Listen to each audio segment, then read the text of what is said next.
Hello guys, welcome to my channel English Expert Manju Singh. So today we are going to talk about narration, यानी कि जो direct and indirect जो forms होती हैं आपके narration की, उसके बारे में हम आज थोड़ा सा जानेंगे।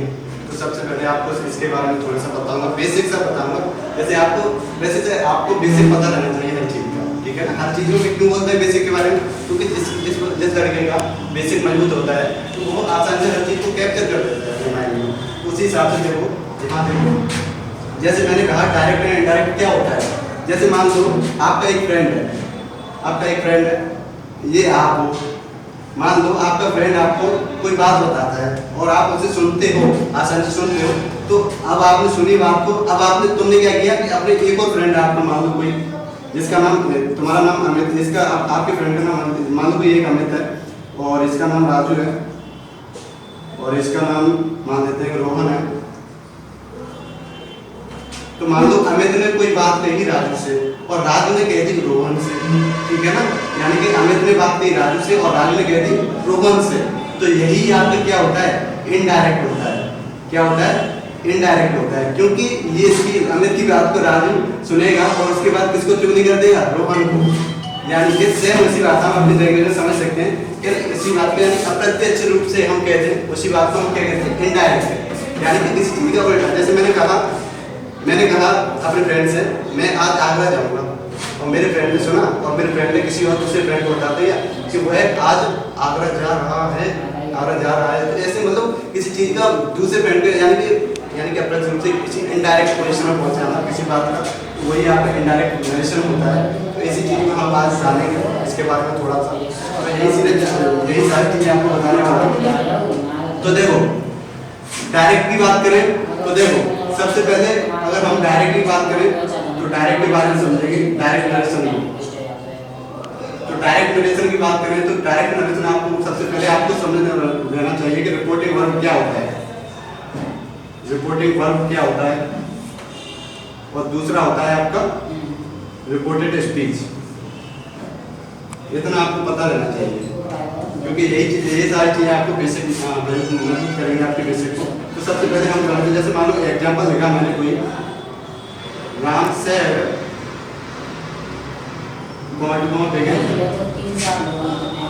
you are playing cricket, you are playing cricket। तो देखो मैं रिपोर्टिंग वर्ब और रिपोर्टेड स्पीच के बारे में थोड़ा सा बता देता हूँ, थोड़ा समझा देता हूँ उसके बारे में, जिससे क्या है कि आपका बेसिक मजबूत हो जाएगा। तो देखो Ram said you are playing cricket, इधर देखो ये क्या लगा है, कॉमा, ये क्या लगा है, इन्वर्टेड कॉमा, ठीक है ना।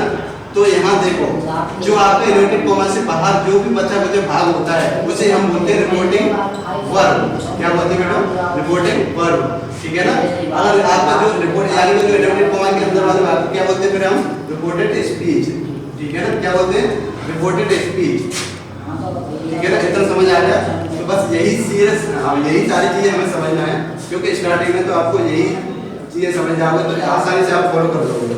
फिर आता है, जैसे मान लो, जैसे मैंने कहा वो टेंस वगैरह जो भी है चेंज करना मैं आपको बता दूंगा नेक्स्ट वीडियो में, बट आपको थोड़ा सा बेसिक समझा रहा हूँ जिससे क्या कि आप समझ पाओगे हर चीज को। मैंने कहा I said to him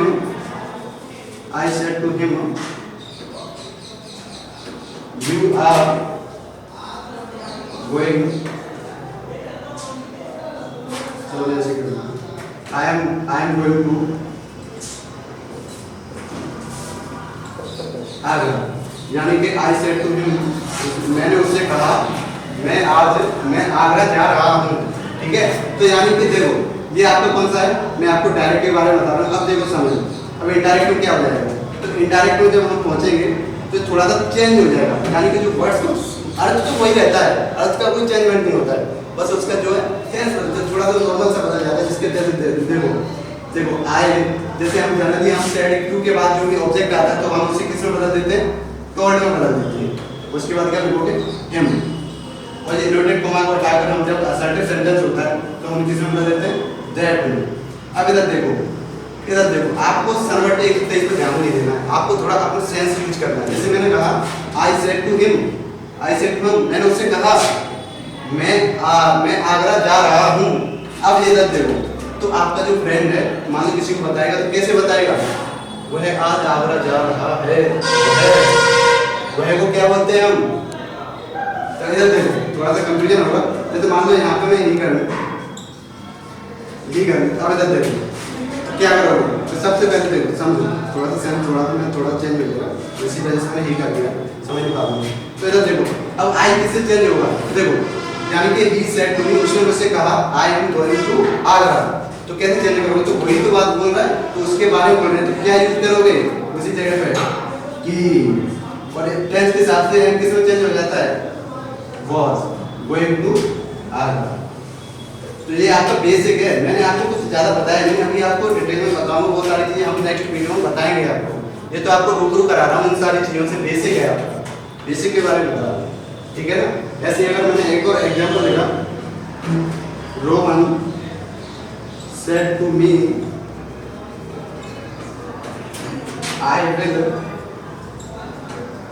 by a car. तो यानी कि रोहन ने मुझसे कहा कि मैं एक कार खरीदूंगा, ठीक है ना। तो हम ज़्यादातर कंफ्यूजन हो रही है कुछ बच्चों को कि विल की यूज किए सेल भी लगा सकते हैं, ठीक है, कोई ज़्यादा बड़ी बात नहीं है। ज़्यादातर हम सेल लगाते हैं, कोई जगह सेल लगाते हैं, सेल कर देते हैं। तो देखो रोहन ने मुझसे कहा आई सेल बाय अ कार। तो इधर देखो रोहन ने मुझसे कहा, तो इसी हिसाब से तुम इसे किस में चेंज करोगे? रोहन ने मुझसे कहा, अब मैं कैसे कहूँ, उसने मुझसे कहा, तो उसे क्या यूज करोगे? तो रोहन टोल्ड मी, क्या रहोगे रोटेट को हटा के दैट, और आई किससे चेंज हो जाएगा? अगर उससे चेंज करना चाहो तो उससे भी कर सकते हो, मैं आपको बता दूंगा। तो रोहन ने मुझसे कहा, तो मैं कैसे कहूँगा? उसने, ही, और सेल को किसके अकॉर्डिंग चेंज करोगे? अब ही के साथ क्या लगा विल, तो विल को किस में कर दोगे? वुड में। तो क्या आ जाएगा यहाँ पे? वुड, क्योंकि टेंस किस में? पास्ट में, इसलिए चेंज कर देते हैं हम। तो बाय का, तो बस यही बेसिक होता है। थोड़ा सा ये सारी चीज़ें रिपोर्टिंग और रिपोर्टेड के स्पीच के बारे में आपको पता रहना चाहिए, बस थोड़ा सा पार्ट है इसके बारे में मैंने आपको बताया, और जो डिटेल में आपको अगर समझना है वो सारी चीज़ें मैं आपको अगले नेक्स्ट वीडियो में बताऊँगा। तो thank you for this video.